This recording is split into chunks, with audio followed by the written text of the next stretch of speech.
विश्व जागृति मिशन संस्थान विश्व के कल्याण के लिए लगातार कार्य कर रहा है और इंसान को प्रकृति की ओर मोड़ने की पूरी कोशिश कर रहा है ताकि इंसान प्रकृति से जुड़ सके और अपनी हर समस्या का समाधान प्रकृति के माध्यम से कर सके। यह बात भारत के पूर्व राष्ट्रपति रामनाथ कोविंद ने जिला कुल्लू के ए दीदी मेरा माची लो ना, इसको तो HIV है। अब नहीं चलेगा, इससे गिफ्ट ना लेना, इसे तो HIV है ना।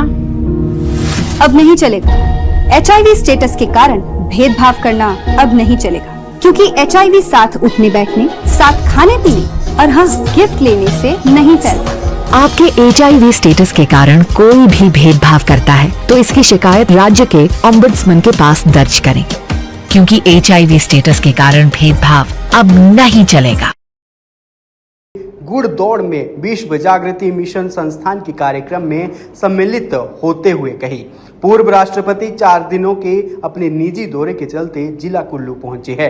ऐसे में उन्होंने विश्व जागृति मिशन के द्वारा विश्व में चलाए जा रहे विभिन्न कार्यक्रमों के बारे में भी जानकारी हासिल की। पूर्व राष्ट्रपति रामनाथ कोविंद ने कहा कि विश्व जागृति मिशन निस्वार्थ भाव से आज पूरे विश्व में जन कल्याण के कार्य में जुटा हुआ है और करोड़ों लोग इस संस्थान से जुड़कर अपने जीवन को सफल बना रहे हैं। उन्होंने कहा कि आज लोग प्रकृति से दूर होते जा रहे हैं और इसका खामियाजा उन्हें कई तरह की समस्याओं के रूप में उठाना पड़ रहा है, चाहे वो कोई महामारी हो या फिर कोई प्राकृतिक आपदा। विश्व जागृति मिशन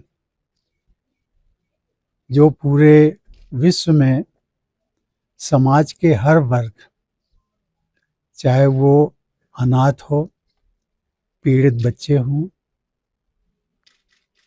ट्राइबल्स हों, बुजुर्ग हों, और यहाँ पर जो अध्यात्म की जिनके मन में ललक हो, उन सबको समेटने का काम, उनके बीच में काम करके हम कैसे विश्व को जागृत कर सकें, जन जागरण चला सकें, परस्पर सहयोग की भावना से जो सनातन धर्म जो हमारे भारत की विशेषता रही है वो कहीं न कहीं पीछे छूट जाता है, उसको हम आगे बढ़ाने में कितनी मदद कर सकें, ये मिशन काम कर रहा है। पूज्य सुधांशु जी महाराज के निर्देशन में, उनके गाइडेंस में, उनके दिशा निर्देश में पूरे विश्व में ये मिशन फैला हुआ है। कुछ महीने पहले मेरी सुधांशु जी महाराज से चर्चा हुई थी। मैंने भी इच्छा जताई थी कि आपका कोई आश्रम हो तब मैं उसमें भी आकर के कुछ देखना चाहूँगा, और उनका मुझे निमंत्रण मिला यहाँ के लिए, तो मुझे प्रसन्नता हुई कि मैं अपने 4 दिनों के प्रवास पर यहाँ आया। बहुत अच्छा लगा। सबसे अच्छी बात ये है कि जितने भी उसको NGO कहें या जो संस्थाएं हैं, बहुत कुछ स्वार्थपरक होती है।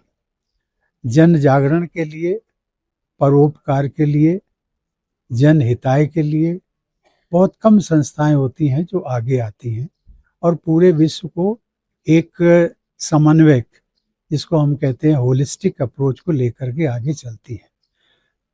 प्रकृति को हम पीछे छोड़ते जा रहे हैं, लेकिन सुधांशु जी महाराज ने प्रकृति के बीच में रह कर के प्रकृति का क्या महत्व होता है इंसान के जीवन में, वो हम सब जानते हैं, लेकिन जानने के बावजूद भी हम उसको मानते नहीं हैं।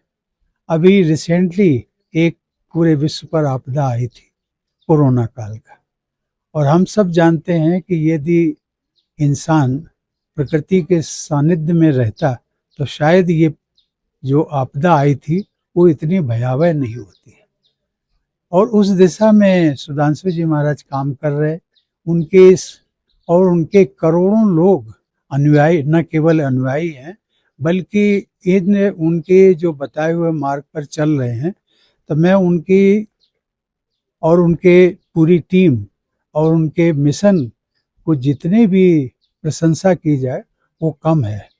और यहाँ पर आकर के मैंने देखा, मुझे बहुत अच्छा लगा और मैंने भी मन बनाया है, पत्नी हमारे साथ में है, तो मैंने मन बनाया है कि जब भी मौका मिलेगा तो हम जरूर आएंगे। हाँ, जब मैं राष्ट्रपति था तब मैं अटल टनल को इधर से नहीं गया था, मैं उधर से आया था, रोहतांग पास पर हमने लैंड किया था, वहाँ से विजिट किया था।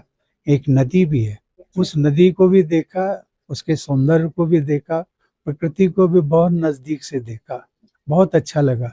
और वहाँ से अटल टनल के माध्यम से हम आए भी थे, रुके भी थे, मनाली में रुके थे, बहुत अच्छा लगा। बार बार मन करता है कि इस देवभूमि में जितना हो सके अपने दिन गुजारें।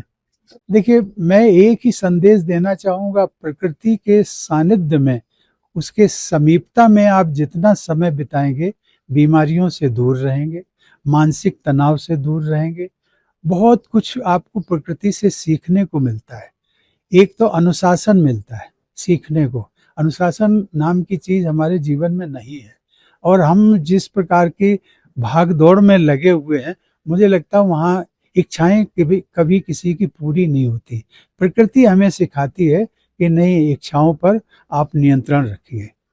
अब उसका विस्तार से अभी हम बात करेंगे, एक हमारा उद्बोधन होने वाला है, थोड़ी बहुत चर्चा करेंगे, सुधांशु जी महाराज की आज्ञा लेकर के उस पर भी बात करेंगे। लेकिन बहुत अच्छा लगा।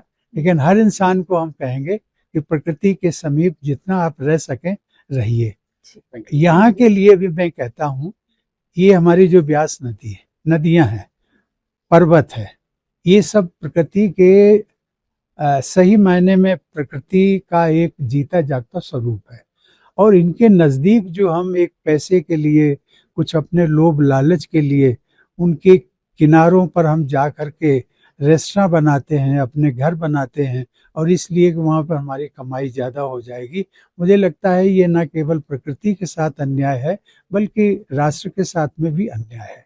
इसलिए कि प्रकृति का जब प्रकोप हम देखते हैं, कभी कभी प्रकोप देखते हैं, और जब प्रकोप आता है तो वो न जाने कितनी आपकी धरोहर जो प्रॉपर्टीज़ हैं, रेस्टोरेंट हो, होटल्स हो, मकान हो, उन सबको बहा के ले जाता है। अब ये हमें सीख मिलती है, लेकिन उस सीख के बावजूद फिर भी जो है हमारा लोभ लालच कम नहीं हो रहा है, और हम उसी दिशा में फिर भूल जाते हैं।